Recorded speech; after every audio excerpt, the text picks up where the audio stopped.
వివేకానంద రెడ్డి కుమార్తె సునీత తండ్రి సెంటిమెంట్ని ఎలక్షన్స్ అంతా పూర్తిగా వాడింది. అక్కడ అందులో భాగంగా వివేక హత్య కేసు దర్యాప్తును పునఃప్రారంభించాలి. ఎన్నిసార్లు ప్రారంభించాలో అర్థం కాదు.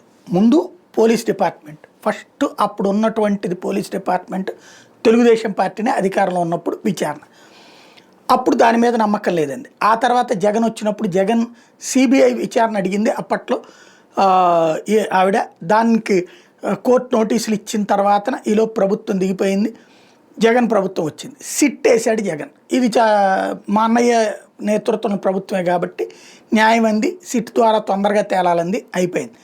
అంటే సిట్ అనేది మన పోలీస్ శాఖతో వేసింది. ఆ తర్వాతన వీళ్ళ మీద నాకు నమ్మకం లేదని సిబిఐ నుంచి మొట్టమొదటి నుండి దర్యాప్తు చేయాలి, నేను ఏ పాయింట్లు చెప్తున్నాను దాని మీద దర్యాప్తు చేయాలి, సిబిఐ దర్యాప్తు ప్రారంభించింది.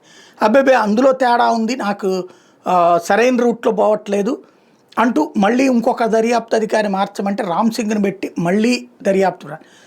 ఈ ఆవిడ కోరుకునేటటువంటిది అప్పట్లో ఇప్పట్లో ఏంటంటే తన జోలికి రాకూడదు, ఆస్తికి సంబంధించి తన తండ్రి వేరే పెళ్లి చేసుకున్నాడు అన్న విషయం బయటికి రాకూడదు, వాళ్ళకు ఒక అబ్బాయి పుట్టాడన్న విషయం బయటికి రాకూడదు.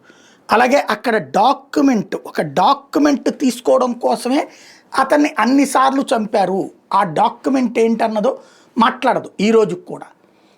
దాన్ని మర్డర్ ఫర్ గెయినా లేకపోతే మర్డర్ ఫర్ పాలిటిక్స్ అన్నటువంటి కోణంలో ప్రొజెక్ట్ చేసుకుంటూ వస్తుంది. ఇప్పుడు తాజాగా మరొకసారి మళ్ళీ దర్యాప్తును పునఃప్రారంభించాలి అంటోంది. సుప్రీంకోర్టు పర్యవేక్షణ సిబిఐ చేసిన దర్యాప్తు ఇంకోసారి పునఃప్రారంభించాలంటే ఐక్యరాజ్య సమితి ద్వారాను లేకపోతే అమెరికాకి సంబంధించినటువంటి సిఐఏ ద్వారా దర్యాప్తు చేయించాలి. బేసిక్గా ఒకటే, దారి తప్పింది దర్యాప్తు నిజం. ఏం జరగాల, ఆ డాక్యుమెంట్లు ఎవరి దగ్గర ఉన్నాయి అది దొరకలా, అప్పుడు అది దొరకనంతసేపు దాని ప్రాక్టికల్ ఇష్యూస్ పోతాయి. మొట్టమొదట్లో సిబిఐ ఆ డాక్యుమెంట్ల కోసమే మర్డర్ జరిగింది అన్నటువంటి తేల్చింది సుధాసింగ్ దర్యాప్తు, కోర్టులో కూడా సబ్మిట్ చేసిపోయింది ఆవిడ.